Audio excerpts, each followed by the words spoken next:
Até então, até essa era da supremacia das Big Techs, as mercadorias eram a nós oferecidas. Nós éramos, ao mesmo tempo, força de trabalho, mas também consumidores de mercadoria. Agora nós somos força de trabalho, consumidores de mercadoria e somos a própria mercadoria.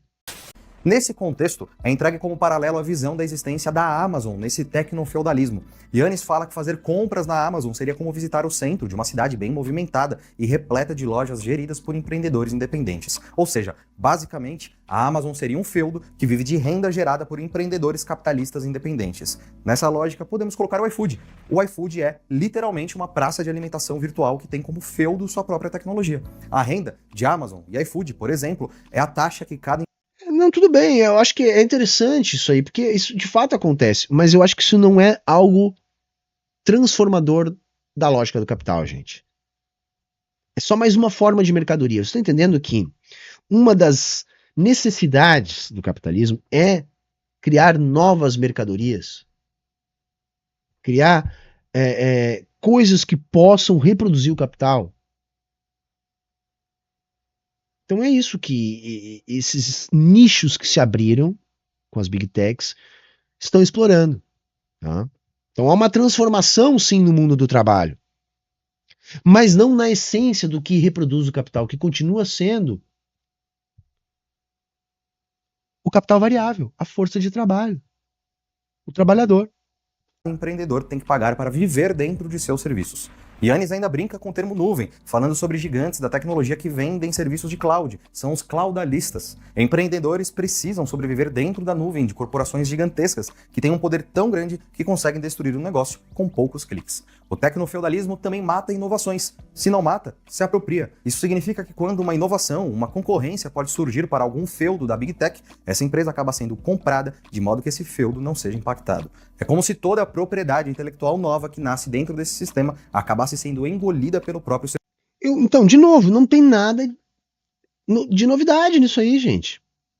O que a gente tem que entender é que nós estamos vivendo o capitalismo tardio. Não vamos inventar outro nome, é capitalismo. Mas o que é esse capitalismo tardio? É o capitalismo que tem as suas tendências, que estão aí desde sempre, desde a formatação do capitalismo, já bastante exacerbadas. Uma delas é a tendência ao monopólio. A concentração de capital de determinados capitalistas ela é tão grande que eles podem fazer isso que o narrador está descrevendo aqui. Surge uma tecnologia, eles vão lá, fazem logo uma oferta irrecusável, tá? um absurdo de quantidade de dinheiro, e aí não há como resistir, e compram essas tecnologias e continuam apenas aumentando seu grau de monopólio.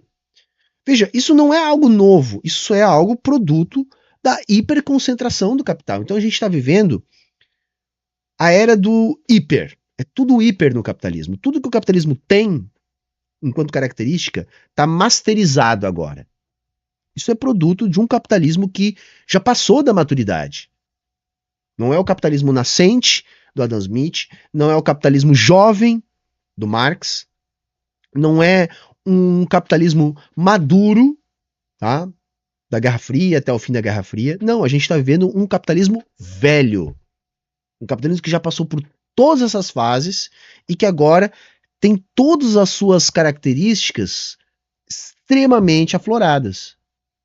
E isso que a gente está vendo com as Big Techs é simplesmente mais capitalismo. Capitalismo levado às suas últimas consequências, mostrando todo o poder da formação dos monopólios, da concentração da riqueza. Serviço.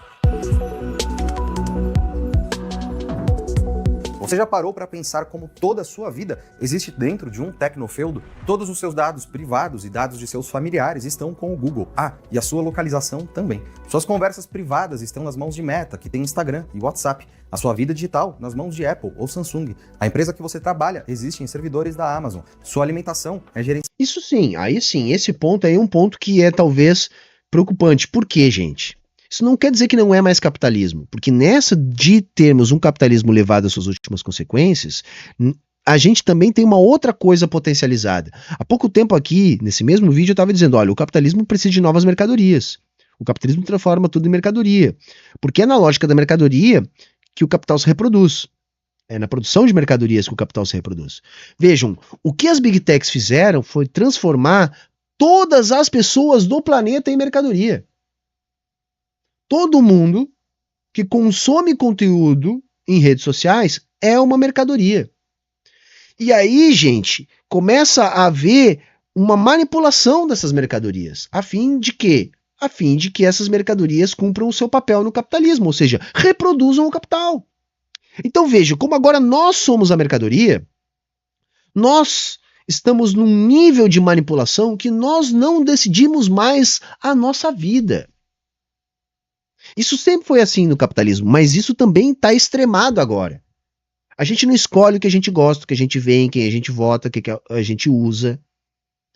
A gente é apenas um joguete nas mãos dos engenheiros dos algoritmos, que nos manipulam ajustando drivers a fim de fazer a gente consumir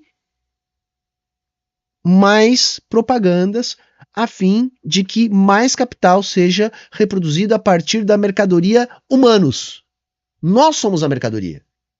Isso com certeza há de ter consequências para a evolução da nossa espécie, não apenas das nossas relações pessoais, que já estão mais flagrantemente impactadas, mas eu diria da nossa espécie.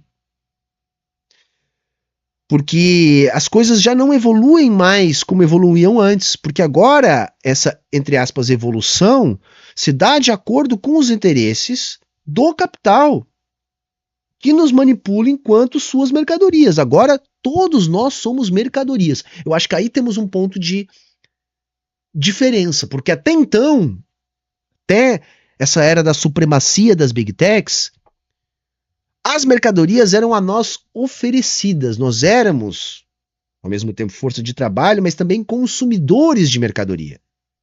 Agora nós somos força de trabalho, consumidores de mercadoria e somos a própria mercadoria. Nós somos a mercadoria. Todos nós somos mercadoria. Eu acho que essa talvez seja a grande diferença. A diferença mais substancial de todas que a gente discutiu até agora ao longo desse vídeo. O fato do Google controlar onde a gente está, toda a nossa história, todos os nossos dados.